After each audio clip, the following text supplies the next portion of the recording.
Hello, Top Fan Rivalry family. It is that time.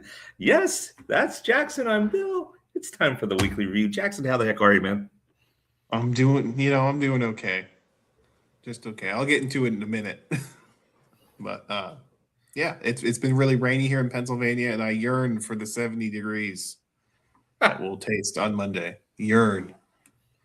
I'll trade you your weather for our gas prices. Uh they're going up, so we're heading Yeah, your what way. to like 205? No, it's like 350 almost. Oh no, 350. I paid 479 today, Jackson. Come on. Come on now. Come on now. Jackson, why don't you tell everybody out there that's watching this live and in person um, and or on repeat what in the world this show is and what we do on this show. All right. Every Thursday at around 8 p.m., sometimes later, sometimes earlier. It's really kind of a spur of the moment what time we decide to do this. It's usually 8 p.m. Bill and I get together. We talk about baseball. We each bring 3 to 5 points. We don't coordinate ahead of time, so it gets really fun. It gets really chaotic. I talk about something, Bill chimes in, then he talks about something, and I chime in. We just go back and forth until you guys get sick of us or until we run out of stuff to talk about. Till we're done, till you're tired of us chiming in. Yeah, sounds about right. Dun, dun, be here till Wednesday. Tip the waitress. Oh man, you're gonna be here all the way till Wednesday, man. There you go.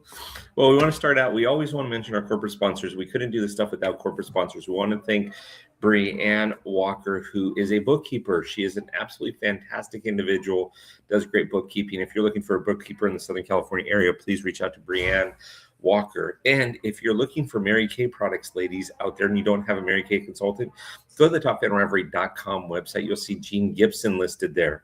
Give Jean a call. She's absolutely amazing. We love working with her. She's so much fun. So, Jackson, why don't you start us off? Now that we've done that, why don't you start us off with our number one? All right, I'm just gonna get out of the way. Jerkson Profar, as he receives the Dunce of the Week award. How do you get suspended 2 years in a row for PEDs? 162 game suspension. Yeah, I mean, he was one of two people to get suspended this week for performance enhancing drugs. Although I don't think they were helping Johan Rojas quite as much as they were helping Jerkson Profar.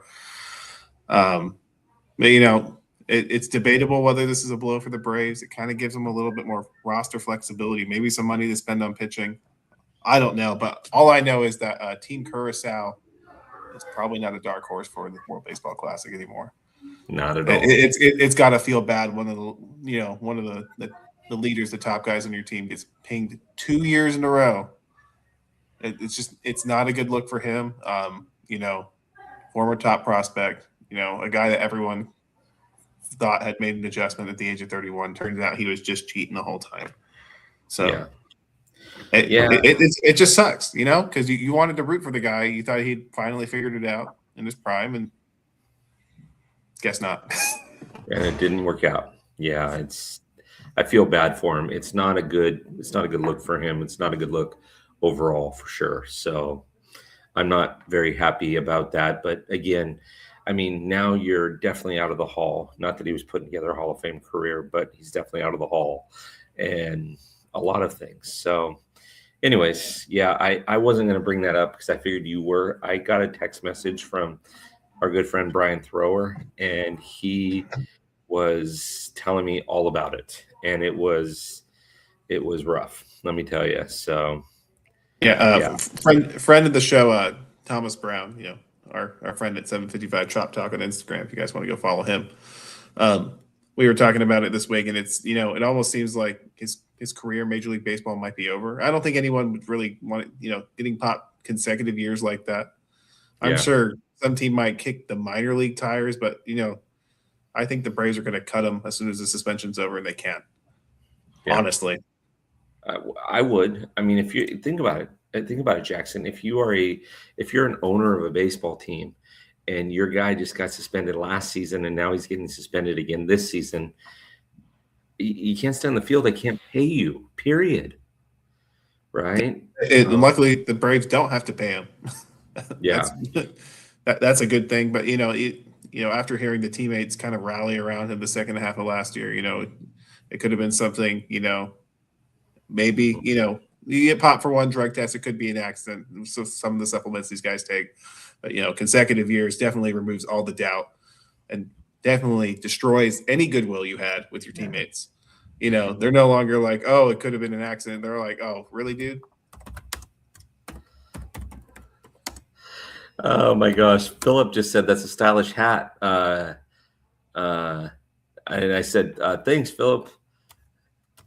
It's a TFR hat.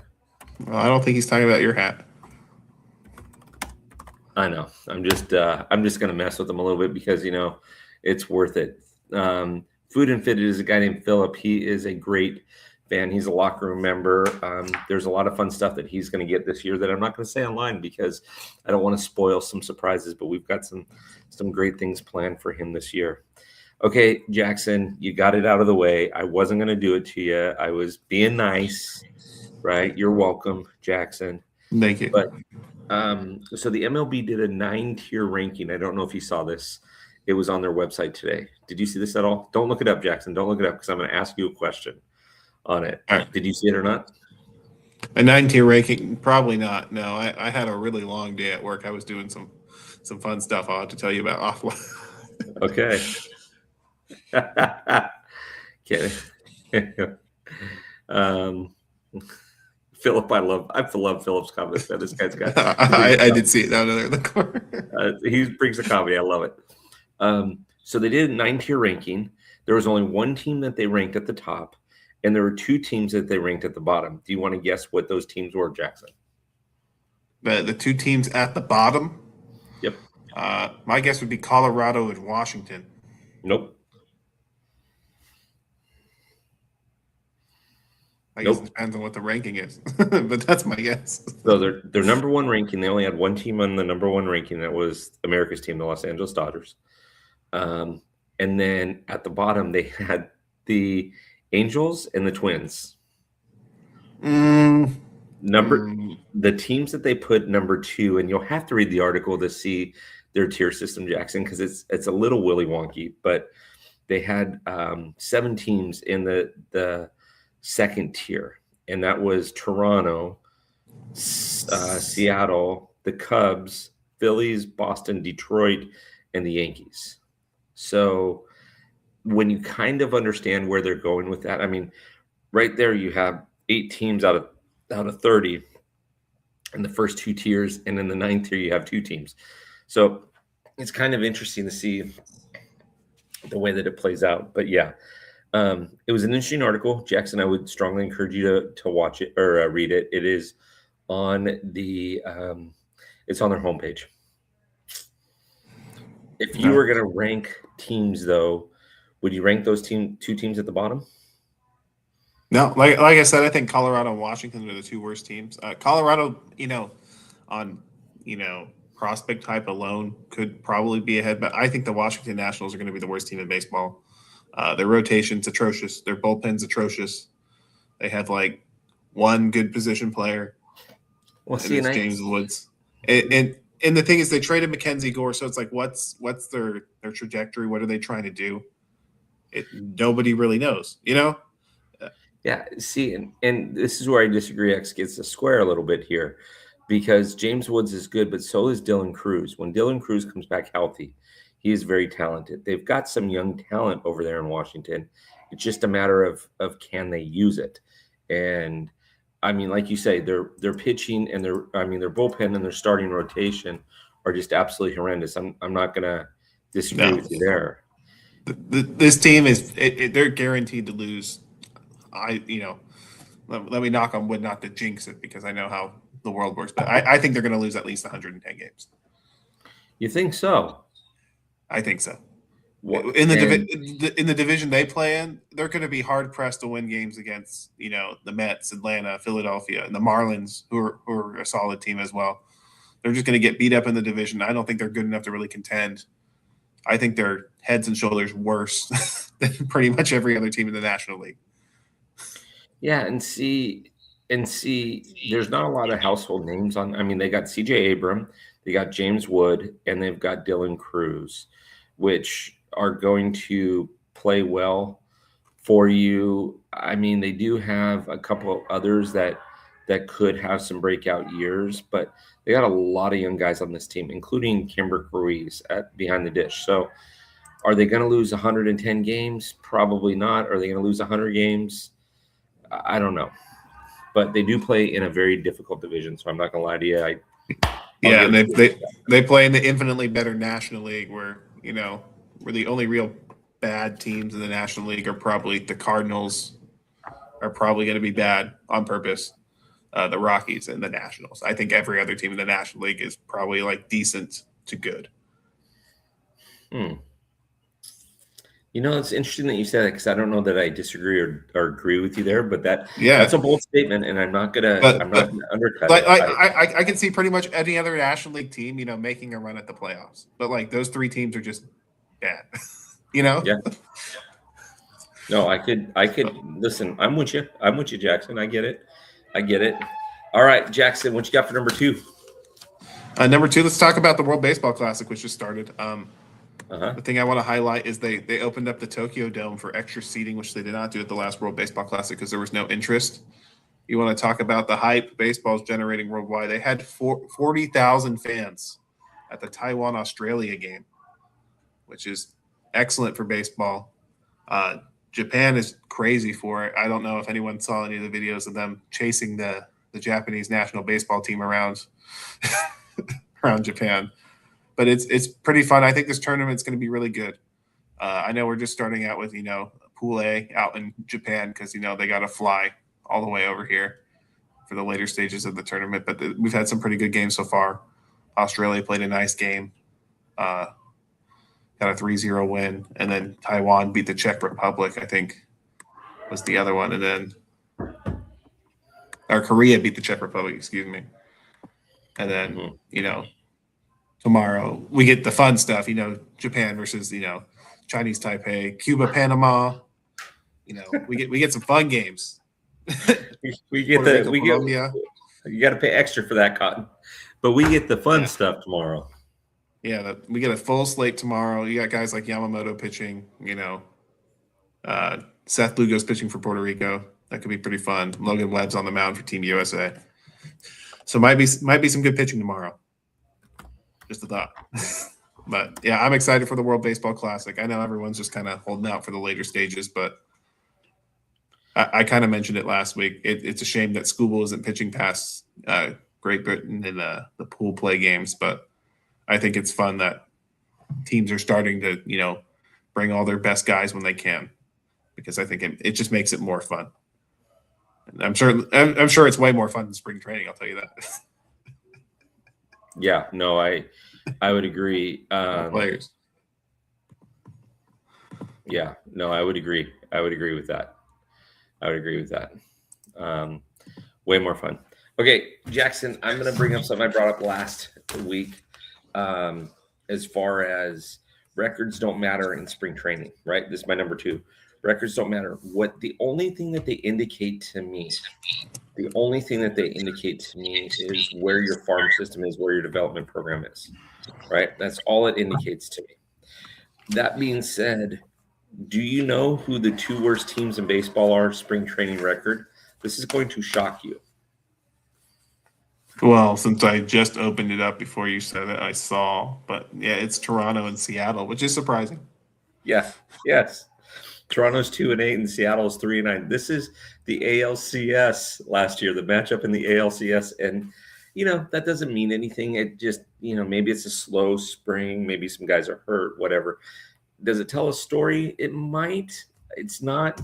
It's just more of a fun fact. So my number two is more of a fun fact. How's that, Jackson? We say it doesn't matter, but I wish I saved it for you. I saw it. Maybe it was like a week.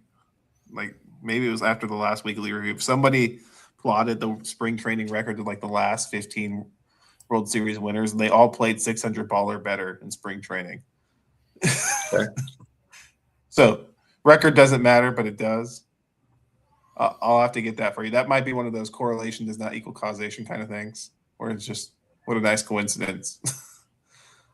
But, like I'll say what I said last week. You want to be playing well at the end of spring training, the back half of this month here. So in about 2 weeks, you're really going to start scrutinizing teams and how they're deploying their pitchers and how much leash some pitchers are getting.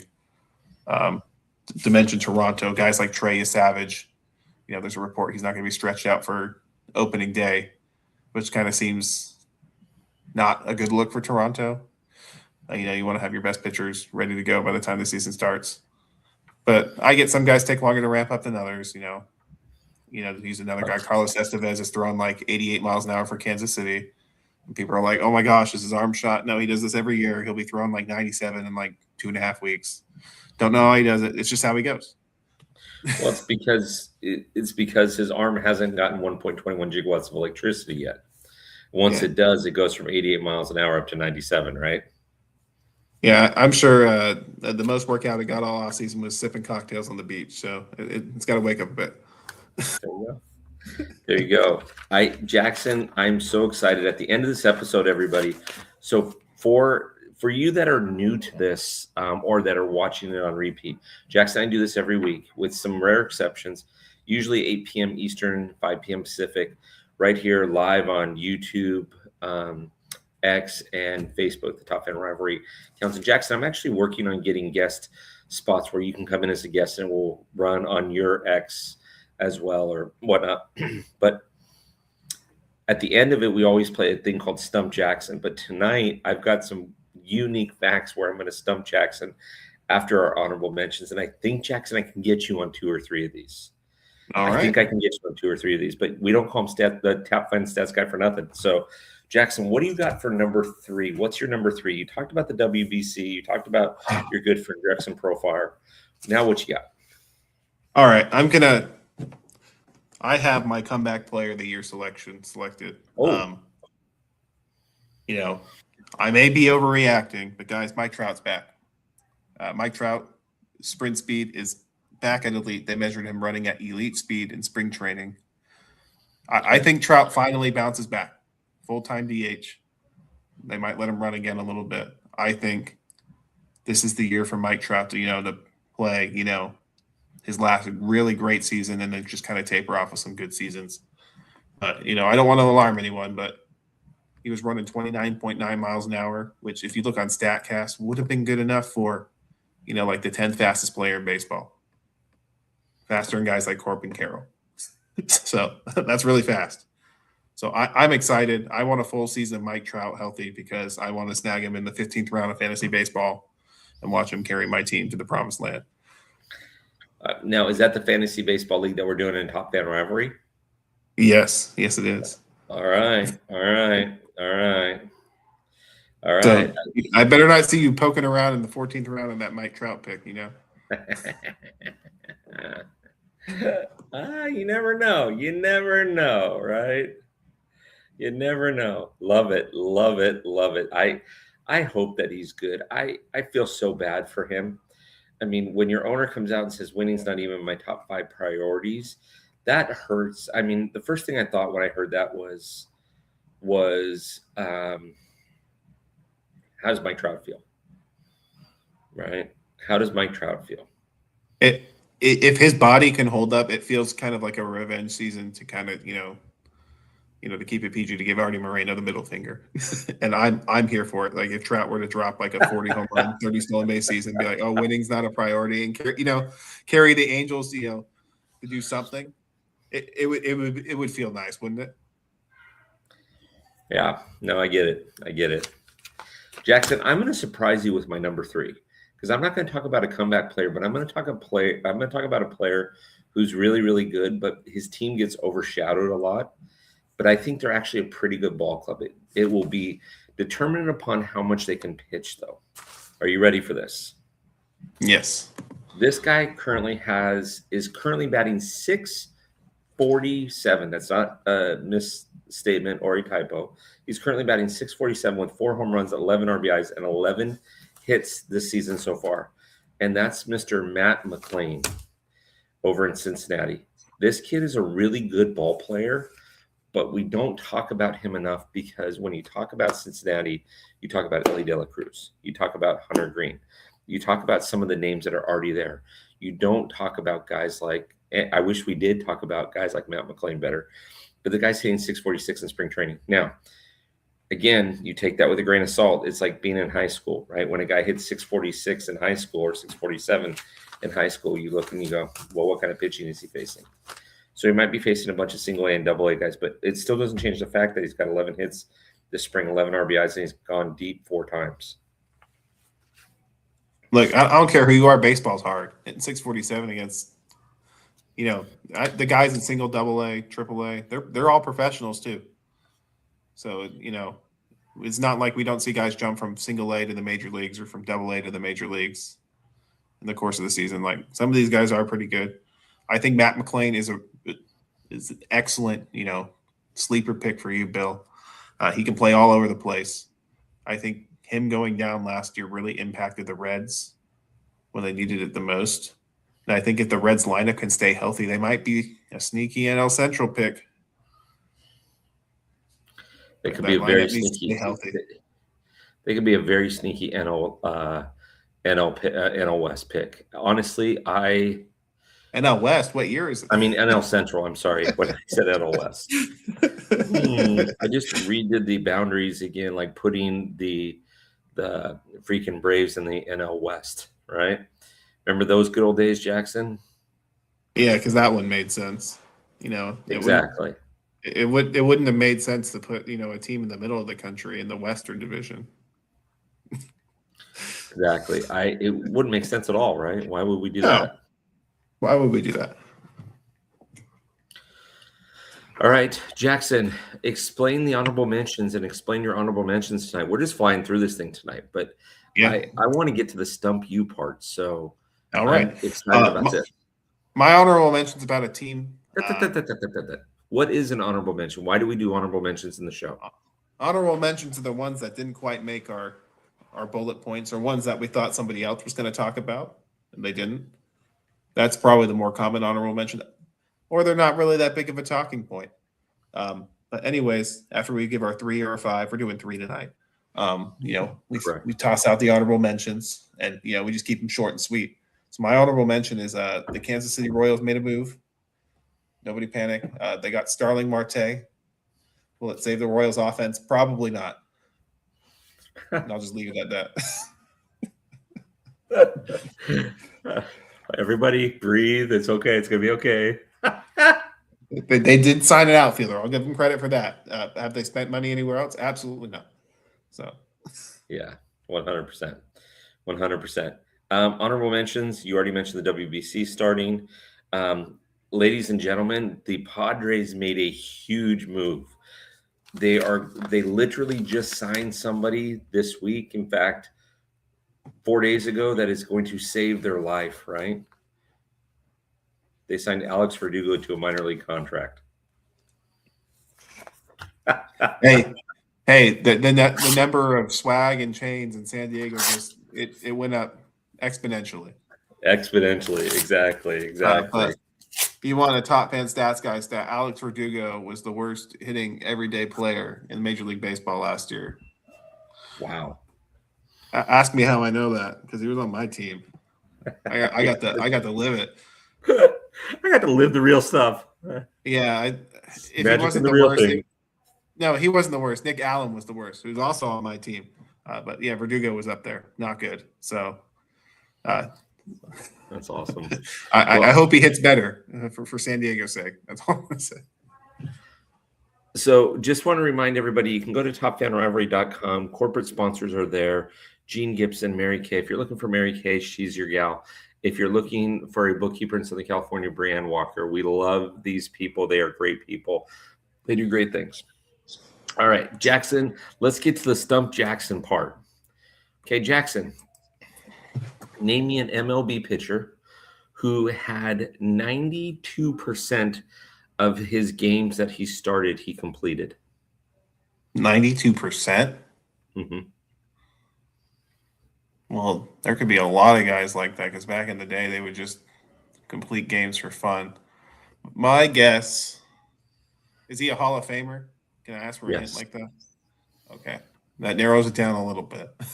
I'm going to go with Walter Johnson. Okay, that's strike one. I'll give you another shot at it. I will give you if you swing and miss on this next one, I will give you a hint that will give it away. This one's hard. If it's not Walter Johnson, my second guess would be Cy Young. You're right.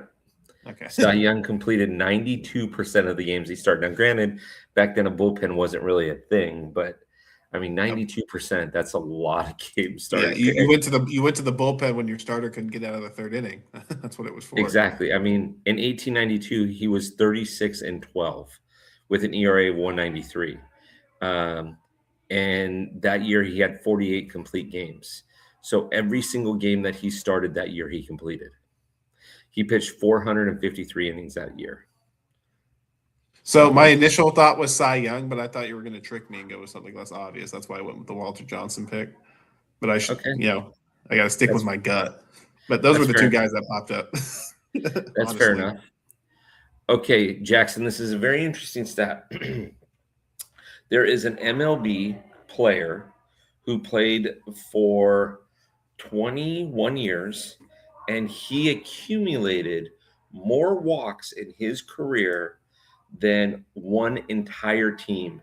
Name the team, name the player. 21 years. Well, walks, a lot of walks. I think Barry Bonds. Barry Bonds was the player. Barry Bonds was the player. He has 688 career intentional walks. Do you know the other team that has less intentional walks in their entire franchise history than Barry Bonds? My guess would be the Marlins. Very close.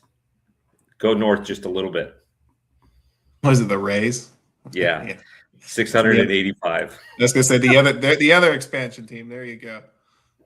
Okay. Two more for Jackson. Name the pitcher who had 27 wins for his team when his team that season only won 59 games. So he had almost half of the wins. And this is super obvious, and I chose this for one specific reason, and you'll know when you get the answer right. It was before either one of us were born, but it is a Captain Obvious answer. The guy's a Hall of Famer. It makes total sense. Is it Steve Carlton? It is. Very good. Very good, Jackson. The name was coming to me, and I was like, it's not coming as fast as I want it, so that I got to make sure it's the right one. Oh, my gosh. That was hilarious. I didn't think you would get that one. Okay, a couple more. One player, and you may or may not get this, but one player had 4 seasons in a row where he hit the same, had the Chris Davis. Chris with a K, baby. Let's go. Okay. Chris Davis. I didn't realize that you would know that one. Yes. 247, 4 years in a row. That's impressive. That's impressive. Name the team that, and this is in our lifetime, name the team that threw 2 immaculate innings in one game. 2 in one game? And explain what an immaculate inning is to everybody if they don't know. 9 pitches, 9 strikes, 3 strikeouts. Yep. That's the only criteria. All that matters is you're getting a strikeout at the end of each at bat. Strikes don't matter, called strike foul balls. 2 in one game. This one's going to surprise you. Going to be something like Cleveland? No. You want one more guess? I have no idea. I don't pay that much attention to Let me start a song for you. The stars at night are big and bright. You don't know the song? No, I don't. Deep in the heart of... Oh, Texas. It's not the Texas Rangers, Houston Astros. Texas team. Yeah. All right. Name the player who literally, and this is not a typo, in 1 year had 373 at bats and reached base 376 times. That sounds like a Barry Bonds stat. It was. It's a crazy stat. It helps that you walk half the times you come to the plate. Like, full honesty. Okay, one player. As a note, there's a great YouTube video. I don't remember if it's Baseball Doesn't Exist. I think that's Mike who put it out, but it's called Barry Bonds' Career Without the Bat. If you took the bat out of Barry Bonds' hands, yeah, how good his career would have been. Fun YouTube video. Awesome. Okay, one player had six, count them, six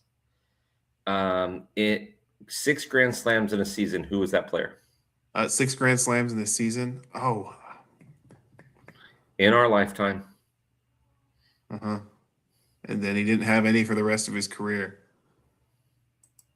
Is it Joe Torre? No.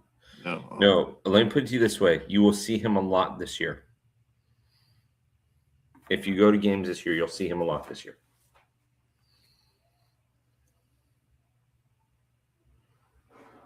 Six grand slams in one season? Should be in the Hall of Fame, is not in the Hall of Fame. A-Rod? No. I'll give you one more clue. Only made the playoffs one time in his career, and that was his final year of his career. Should be in the Hall of Fame by far. Decent manager, is now a bench coach for a team. In your Don Mattingly. Yes, Don Mattingly. I got Don Mattingly and Joe Torre mixed up. Oh, my brain. Name the pitcher who led both leagues in shutouts in the same year. Both leagues in shutouts. Was that CC Sabathia? It was. See, this is why it's hard to stump Jackson. Okay, 2 more, Jackson. Name the father and son duo who ended their careers with the same amount of home runs. Prince and Cecil Fielder. Come on. Why do you know that? You're not normal to know that, Jackson. Yeah, I know. I get my my Don Mattingly and Joe Torre mixed up, and then that one's just like the easiest slam dunk of my life, right? It's weird how my brain works. Okay, name. Oh, this is too much fun. That one's too easy.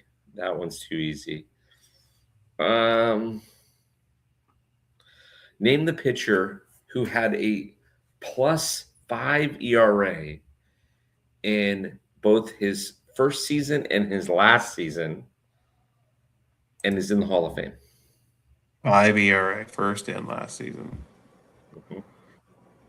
You got it, Philip. It was Don Mattingly. This one's going to shock you, actually. This one's going to shock you. This one sounds like a Nolan Ryan. It's not. It's actually in our lifetime. He played. You've seen him pitch before. I've seen him pitch. Hall of Fame. A +5 ERA. This is going to shock you. Okay, to help you out. Go ahead, Jackson. No, was it Greg Maddux? Very close. Keep going. Isn't it? It's Glavine. Yeah. He went 2-4 with a 5.54 ERA in both his first and his last season. That's right. In baseball. That's okay. Right.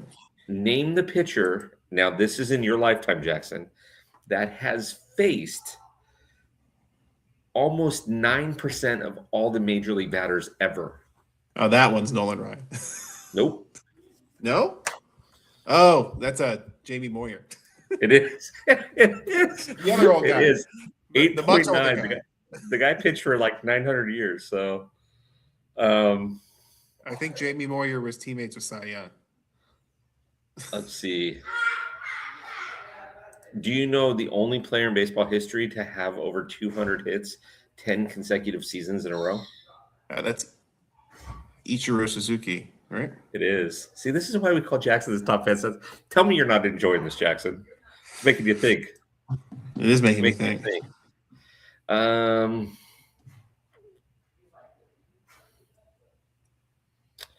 Okay, let's see. One player played 2,528 regular season baseball games without playing in one postseason game. Name the player. 2000. He was alive during our time, but he retired before we were born.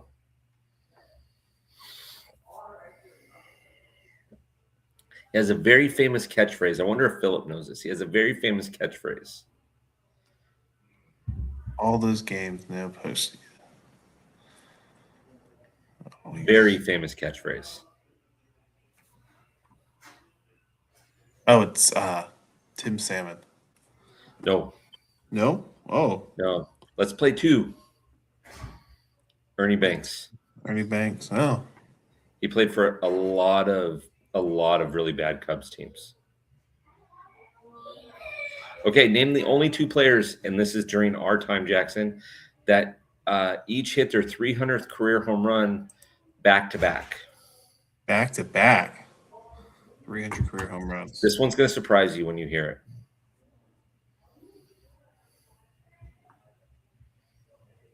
This was recent, right? Relatively recent. Relatively recent. 300. So think of 300 home runs and then work your way backwards from that.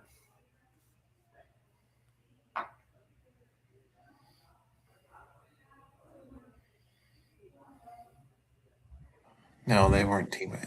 No, man. No.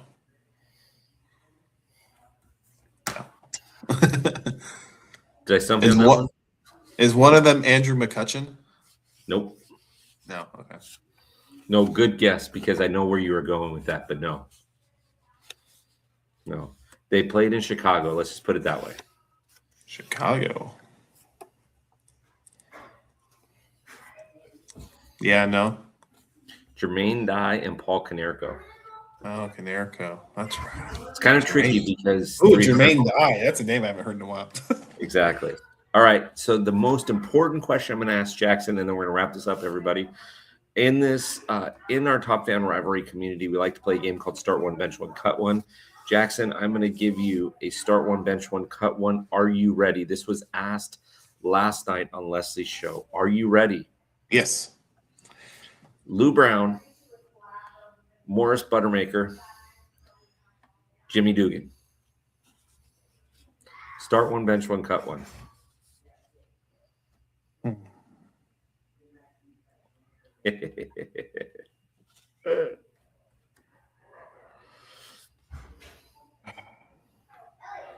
We'll just do it in that order. Really? Yeah. You're going to start Lou Brown? Yeah. Why not? Okay. So last night, everybody agreed. Buttermaker, we start. We're going to bench Jimmy Dugan. We're going to cut Lou Brown. But I agree with your assessment. I mean, anybody that says, hey, can I call you back? I got a guy on the other line about some white wall. I mean, that's pretty impressive right there, right? Yeah. So. All right, Top Fan Rivalry. Those that are watching live, those that have been watching live, those that are going to watch the replay. We do this every week. Jackson and I do weekly reviews, and then we try to stump Jackson. And Jackson, you want to try to stump me with 1 minute on a question or two, if you got one? Jackson's the Top Fan stats guy because it's hard. I threw at him, everybody, the kitchen sink tonight, and this guy got like 50% of them right. And these were like strange questions I was asking him tonight. All right. Lou was calm. Jimmy was drunk, but Boilermaker shared the beers with the kids. That's right. He did. That was Philip's question actually last night. I liked it so much, Philip, I used it on this show tonight. All right. I can't think of any hard ones right now. Okay. I have to do some deep pondering, but I'll stump you next week. TBD. Mm-hmm. Awesome. All right, everybody. Well, we sure have enjoyed having you on. We'll be back next Thursday night for a lot more to talk about. We'll be deep in the heart of the WBC. We'll be getting close to wrapping that up. And then we've got a number of different things that will be happening through the season. So I'm Bill. That's Jackson. I sure hope you guys had a great time. And we'll talk to you guys next week. Have a good night, all. Have a good night.